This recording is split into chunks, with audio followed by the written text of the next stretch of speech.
Welche bösen Folgen kann die geplante Klage des VDK für die Rentner haben? Was wurde bei den ganzen Protesten gegen die Ungleichbehandlung bei der Energiepauschale nicht beachtet? Mehr dazu erfahrt ihr in diesem Video. Hallo liebe Zuschauer, mein Name ist Jutta Martin. Ich bin selbst Rentnerin und berichte über aktuelle Themen zu Steuern und Renten. Bevor ich zum Inhalt des heutigen Videos komme, möchte ich noch darauf hinweisen, dass ihr euch unter diesem Video einen kostenlosen Report zur Vorbereitung der Steuererklärung und eine Checkliste, natürlich ebenfalls gratis, speziell für Rentner, sichern könnt. Der Bundesrat hat der Energiepauschale in Höhe von einmalig 300 € für alle aktiv tätigen Erwerbspersonen zugestimmt. Dennoch gibt es viele offene Fragen und einen verbreiteten, aber absolut gefährlichen Tipp.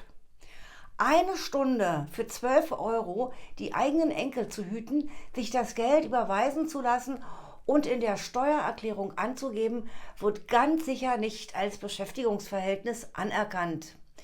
Verträge zwischen nahen Angehörigen werden vom Finanzamt ganz genau unter die Lupe genommen.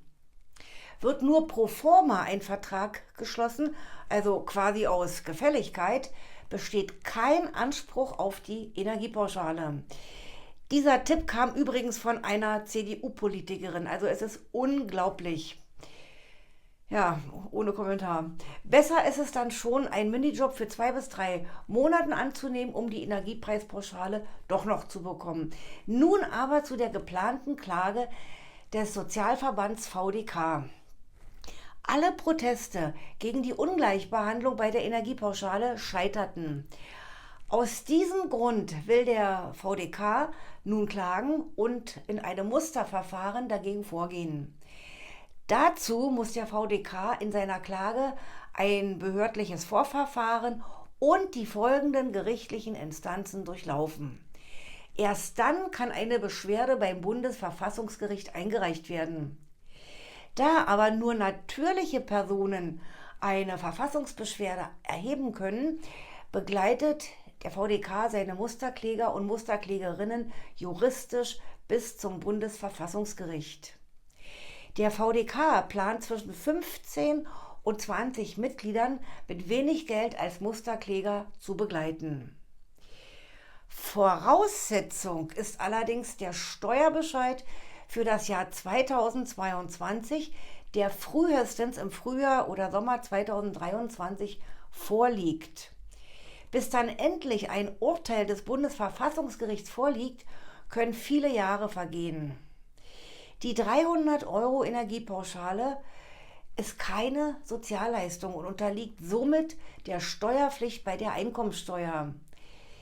Im Erfolgsfall profitieren theoretisch alle davon, die keine 300 € Energiepauschale erhalten. Das bedeutet aber auch, dass im Erfolgsfall jeder Rentner und andere Betroffenen dann eine Steuererklärung abgeben müssen, also bereits nächstes Jahr für das Jahr 2022. Liegt dann der Steuerbescheid vor, muss unbedingt Einspruch gegen den Steuerbescheid für 2022 eingelegt werden, mit der Begründung, dass euch die Energiepauschale verwehrt wurde. Gleichzeitig muss ein Hinweis auf das anhängige Verfahren mit Aktenzeichen und ein Antrag auf Ruhen des Verfahrens enthalten sein. Es hört sich erstmal toll an, dass der VDK klagen will und ist auch eine wirklich gute Sache. Wer aber nicht selbst tätig wird, geht dann leer aus. Die andere Seite ist die, dass das Finanzamt Rentner auffordern kann, rückwirkend für mehrere Jahre eine Steuererklärung einzureichen, wenn jetzt plötzlich Einspruch wegen nicht erhaltener Energiepauschale eingereicht wird.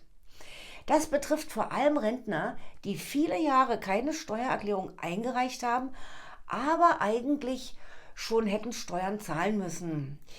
Die Fristen sind unterschiedlich gesetzlich geregelt. Man kann 4, 5, 8 oder sogar 10 Jahre rückwirkend aufgefordert werden, eine Steuererklärung abzugeben. Also das hängt wirklich vom Einzelfall ab. Zwar hat die Finanzverwaltung alle Rentenzahlungen von der gesetzlichen Rentenversicherung übermittelt bekommen, aber momentan erfolgt die Aufforderung also eher stichprobenweise. Mit diesem Einspruch kann man aber auch schlafende Hunde wecken.